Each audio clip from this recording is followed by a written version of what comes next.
Hello everyone, तो welcome करते हैं आपका इस हमारे वीडियो में। जैसा कि हर बार की तरह इस बार भी मैंने बीएससी 5th सेमेस्टर के क्वेश्चन पेपर लेके आई हूँ मैं, जो कि रज्जू भैया यूनिवर्सिटी से रिलेटेड है। एंड इसमें ये जो रहेगा ये पेपर फर्स्ट है, plant physiology and metabolism and biochemistry. ठीक है, इसमें हम देखते हैं कि ये जो पेपर है वो 2023 सेशन का है, तो इसमें कौन से इंपॉर्टेंट क्वेश्चंस हैं उनके बारे में हम आपको बताते हैं, जिससे कि आप रिवीजन कर सकते हैं, अच्छे से देख सकते हैं, आइडिया लगा सकते हैं कि कौन कौन सा पेपर है। ठीक है, सेक्शन ए में जैसे कि आपको पता है कि हमें 3 क्वेश्चंस करने होते हैं, वैसे होते तो 5 हैं। ठीक है, तो इसमें क्या होते हैं, 4 या 5 होते हैं। ठीक है, जैसे फर्स्ट क्वेश्चन इसमें पूछा गया है, DPD पूछा गया है, that is diffusion pressure deficit पूछा गया है। Then second is the micro and macro nutrients, ये बहुत इंपॉर्टेंट क्वेश्चन है, इसको हर बार पूछा जाता है। And the third is the hydroponics अगर आपने 4th सेमेस्टर के बच्चे होंगे तो आपको भी पता होगा कि ये हाइड्रोफोनिक्स 4th में भी था, जो कि बहुत ज़्यादा इंपॉर्टेंट क्वेश्चन है। और ये क्या है, बायोलॉजिकल इंपॉर्टेंस ऑफ RNA, तो ये भी बहुत ज़्यादा इंपॉर्टेंट क्वेश्चन है एज परसेक्ट ऑफ बायोकेमिस्ट्री। ठीक है, ये क्या होता है, वॉटसन क्रिक मॉडल DNA, जो कि बहुत ही ज़्यादा अपने आप में बहुत ज़्यादा इंपॉर्टेंट क्वेश्चन है। तो अगर आप इन क्वेश्चंस को पढ़ लें सेक्शन A के अकॉर्डिंग, तो आप अच्छे से नंबर ले सकते हैं। ठीक है, अब हम सेक्शन B की बात करते हैं, जो कि शॉर्ट आंसर टाइप क्वेश्चंस होते हैं। इसमें क्या होता है कि वेरी शॉर्ट से मतलब थोड़ा सा लिखना पड़ता है, आप अपने अकॉर्डिंग जितना भी लिखते हो, 2 पेज 3 पेज। और फिर उसके बाद यहाँ पे 4 सब क्वेश्चंस दिए गए हैं, ईच कैरीज 9 मार्क्स के होते हैं अकॉर्डिंग टू आपको इसमें जो आता हो, आप इसमें से कम 4 क्वेश्चंस आपको करने होते हैं। ठीक है, जैसे फर्स्ट क्वेश्चन पूछा गया है कि define imbibition and permeability, right 4 difference between them.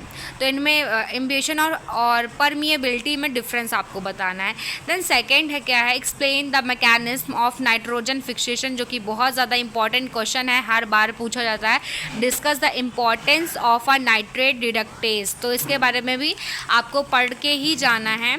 फिर उसके बाद क्या है, discuss the classification of lipids के बारे में भी, ये भी बहुत ज़्यादा इंपॉर्टेंट है और काफ़ी अच्छा क्वेश्चंस भी है। मैं ये भी कहना चाहूँगी कि जो कि हर बार पूछा जाता है कि हाँ, एग्जामिनर के माइंड में रहता है कि इसको तो पूछना ही पूछना है। देन क्या होता है, एक्सप्लेन द कैल्विन साइकिल क्या होता है ना, डिटेल में डिस्कस करना है, ये भी इंपॉर्टेंट क्वेश्चन है, इसके इंपॉर्टेंस भी आपको बताने हैं। फिर उसके बाद क्या है, write an account of a physiochemical nature of the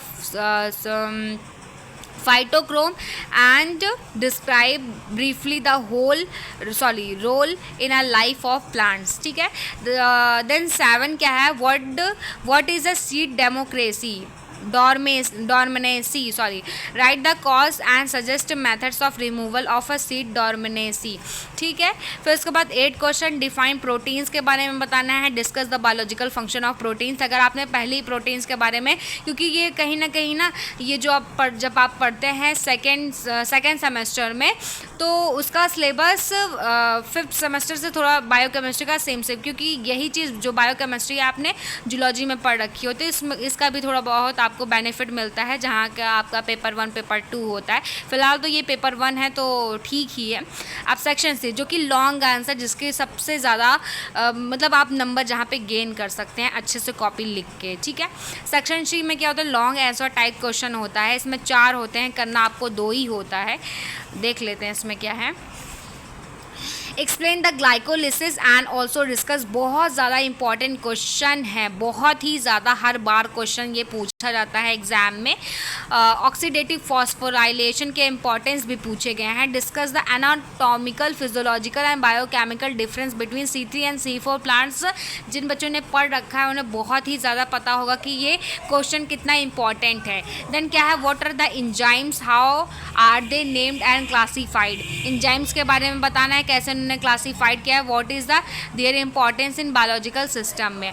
ठीक है, discuss in detail about about a carbohydrates classification and the properties.